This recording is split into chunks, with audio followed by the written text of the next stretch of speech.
This is Syed Jamal Shah with JS learning solutions. ठीक है, आज की इस क्लास में, आज की इस लेक्चर में हम first year English Karachi board की जो बुक है उसका एक चैप्टर है जिसका नेम चूजिंग करियर है, उसके इम्पॉर्टेंट क्वेश्चंस एंड आंसर्स हम देखेंगे। ठीक है,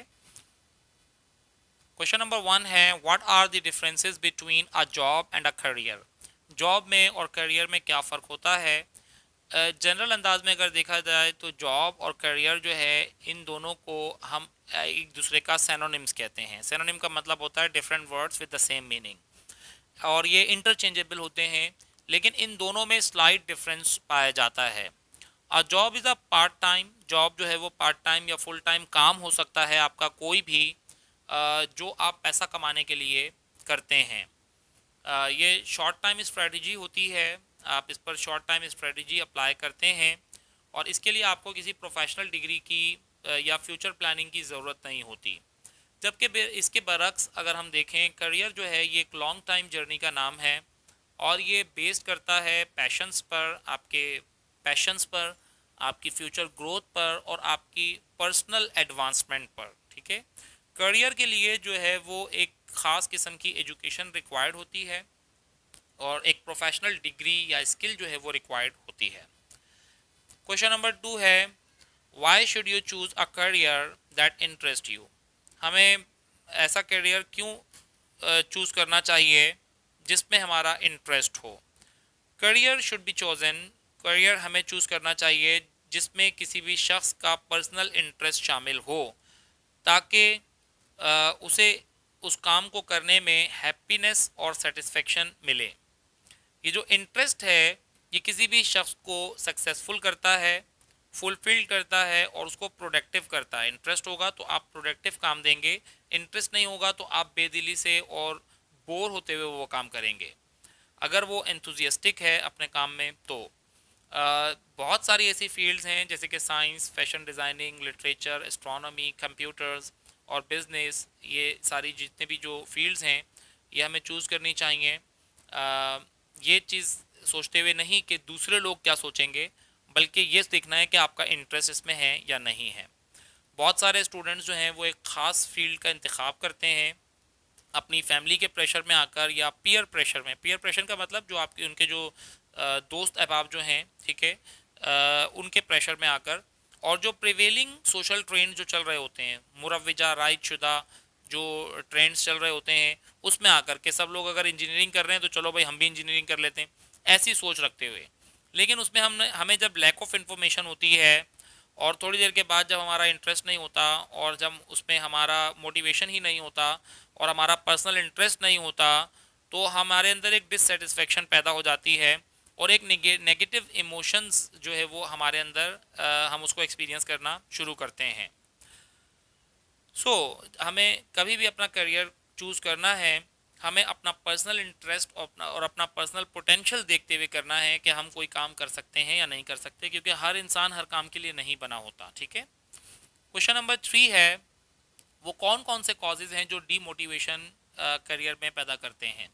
जब कोई भी स्टूडेंट जो है वो अपने करियर का इंतखाब करता है तो वो फैमिली प्रेशर में या पीयर जो उसके जो हैं, जो उसके दोस्त अहबाब हैं, उनके प्रेशर में आके वो कर लेता है, और वो अपना इंटरेस्ट नहीं देखता, अपने पोटेंशियल को नहीं देखता, और वो जो है वो प्रिवेलिंग जो सोशल ट्रेंड्स हैं उनको फॉलो करते हुए वो कोई भी काम कर लेता है। लेकिन ना ही वो उसकी इंक्वायरी करता है, उस फील्ड के बारे में कोई नॉलेज लेता है, ना ही उसकी कोई ऑल्टरनेट फील्ड्स देखता है। उसके बरक्स कोई दूसरी फील्ड्स भी हो सकती हैं जो बेहतर हो सकती हैं। He finds that after some time, अब कुछ दिनों के बाद फिर उसे ऐसा लगता है कि उसका लैक ऑफ इंटरेस्ट है, मतलब इंटरेस्ट उसका ख़त्म हो जाता है, सेल्फ मोटिवेशन ख़त्म हो जाती है उसके अंदर से, और उसका करियर जो है वो उसके ऊपर एक बर्डन बन जाता है, एक बोझ बन जाता है, और वो डिससेटिस्फेक्शन की तरफ ले जाता है और नेगेटिव इमोशनल एक्सपीरियंसेस की तरफ उसे वो ले जाता है। पर्सनल वैल्यूज़ की जो है वो what are the examples of personal values given in the text. इस टेक्स्ट में पर्सनल वैल्यूज़ की क्या क्या एग्जांपल्स दी गई हैं। हर एक शख्स पजेस करता है कुछ ख़ास पर्सनल वैल्यूज़ या क्वालिटीज़ उसके अंदर होती हैं, हर एक शख्स में अलग अलग होती हैं जो मदद करती हैं उसकी जो प्रेफरेंसेस का इंतखाब करने में, कि उसको किस चीज़ को प्रेफर करना चाहिए, किस चीज़ को फ़ौक़ियत देनी चाहिए। कुछ लोग ऐसे होते हैं जिनके अंदर लीडरशिप क्वालिटीज़ होती हैं, कुछ लोग जो है वो ह्यूमैनिटी की मदद करना चाहते हैं, इंसानियत की मदद करना चाहते हैं, कुछ लोगों की ये डिज़ायर होती है कि वो इंटेलेक्चुअल हों, साइंटिफिक हों, आर्टिस्टिक हों, या वो मुख्तलिफ आर्टिस्टिक अचीवमेंट्स को अचीव करें। कुछ जो हैं वो एक्सट्रोवर्टेड होते हैं और वो जो है वो सोशल कामों को लाइक करते हैं, मतलब वो शाय नहीं होते, लोगों में घुलना मिलना उनको अच्छा लगता है और वो कस्टमर ओरिएंटेड काम को पसंद करते हैं, ठीक है। वो और कुछ जो है वो इंट्रोवर्टेड होते हैं, वो ऐसे होते हैं कि वो लोगों में घुलना मिलना उनको अच्छा नहीं लगता, वो लेस सोशल होते हैं और लोगों से इंटरेक्शन करना उनको अच्छा नहीं लगता। वो ज़्यादातर इंडिपेंडेंट और एनालिटिकल टास्क करते हैं, घर बैठकर कोई काम कर लें या ज़्यादा डीपली एनालाइज करने वाला काम करते हैं। वो इंजीनियरिंग जो है वो सूटेबल होती है उन लोगों के लिए जो फील्ड में काम करना चाहते हैं, ठीक है। ये सारी की सारी बातें आपको बता दी गई इसमें। नेक्स्ट जो है वो क्वेश्चन है, question number 5, what is the difference between an extroverted person and an introverted person. एक ऐसा शख्स जो एक्सट्रोवर्टेड है, एक्सट्रोवर्टेड का मतलब होता है जो लोगों में घुल मिल जाए, जिसमें मतलब शर्म ना हो, जो शर्माए ना, और इंट्रोवर्टेड वो होता है जो शर्मीला होता है। जब कोई भी शख्स जो है वो सोशल होता है, टॉकेटिव होता है और वो अपने फ्रेंड्स क्विकली बना लेता है, तो ऐसा शख्स जो है वो एक्सट्रोवर्टेड होता है। एक्सट्रोवर्ट्स जो हैं वो मोहब्बत करते हैं, अपने इर्द गिर्द के माहौल से, लोगों से इंटरेक्शन करते हैं, सोशली वो कॉन्फिडेंट होते हैं, आउट स्पोकन होते हैं, बहुत ज़्यादा बात करते हैं। वो बिलीव रखते हैं इस बात पर कि प्रैक्टिकल रियलिटी जो है, इस बात पर बिलीव रखते हैं बजाय इसके कि वो अपनी अंदर की फीलिंग्स या अपने ओपिनियंस को ज़्यादा हाईलाइट करें। वो तन्हाई में बोर हो जाते हैं और अपनी कम्युनिकेशन स्किल्स जो हैं वो उनकी बड़ी एक्सीलेंट होती हैं।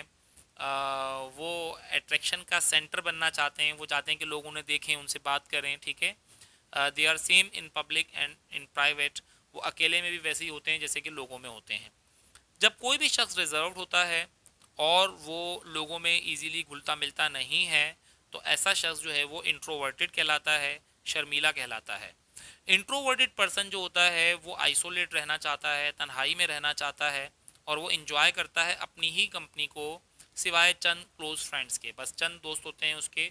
इंट्रोवर्ट जो होते हैं ये रिजर्व होते हैं बाय नेचर ही, और ये जो है वो प्री ऑक्यूपाइड होते हैं with their own thoughts and feelings. उनकी अपनी फीलिंग्स बड़ी स्ट्रॉन्ग होती हैं, थॉट्स उनके बड़े स्ट्रॉन्ग होते हैं। वो अपनी सॉलिटरी को, अपनी तन्हाई को प्रेफर करते हैं।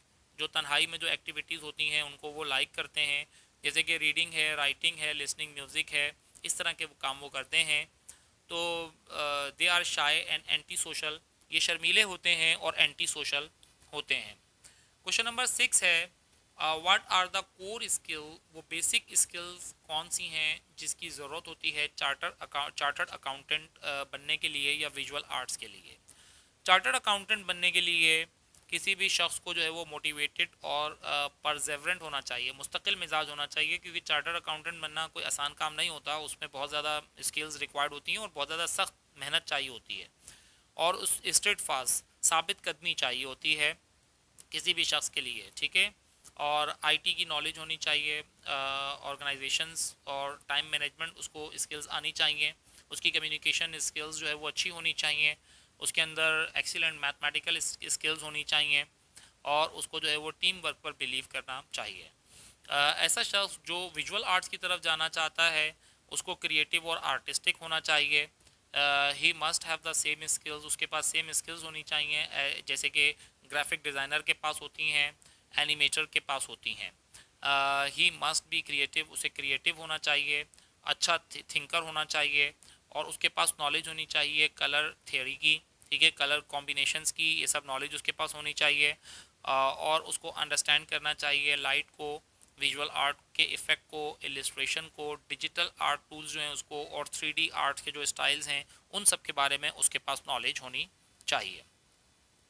क्वेश्चन नंबर 7 है, what is an aptitude test. Aptitude test क्या होता है और ये किस तरह से आपके करियर का इंतखाब करने में हेल्पफुल होता है। एप्टीट्यूड टेस्ट जो है ये एक फॉर्म है साइकोमेट्रिक। साइकोमेट्रिक का मतलब होता है मेजरिंग मेंटल एबिलिटीज़। जब आप किसी की मेंटालिटी को या उसकी मेंटल एबिलिटीज़ को जज करते हैं तो साइकोमेट्रिक टेस्ट जो है वो लिए जाते हैं।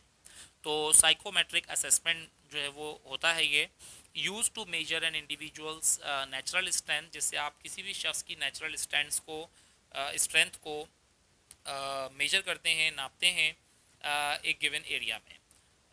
It differs from knowledge based test. ये नॉलेज बेस्ड टेस्ट से बिल्कुल अलग होता है. It is design to check the ability. इससे उस शख्स की एबिलिटी को देखा जाता है और उसकी जो स्किल्स हैं उनको देखा जाता है कि वो डिफ़िकल्ट सिचुएशन में कैसे अपनी स्किल्स को जो है वो अप्लाई कर सकते हैं.